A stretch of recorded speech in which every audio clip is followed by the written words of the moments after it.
If one flags dominated Europe's market news, Asia was focused on others. Traders looking for red alerts as both China and Japan released new manufacturing numbers and finding few.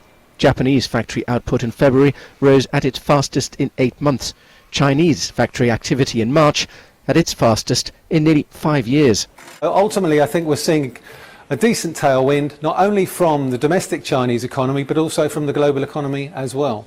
Chinese stocks rose, but Japanese markets were still unhappy, the Nikkei closing 0.8% down. As, amid a recent sag in the dollar, Japan posted a slight rise in inflation for the second month in a row. That's the first time that's happened in around about 18 months, and I think it's probably feeding into a little bit of a narrative that potentially that could strengthen the yen, and obviously a sort of stronger yen is not good for Japanese stocks. For Europe too, the puzzle was inflation. CPI plunged this month according to flash figures. The headline rate at just 1.5% after 2% in February. Even though consumers apparently are still spending. German retail sales in February jumping by a surprise 1.8% on the month.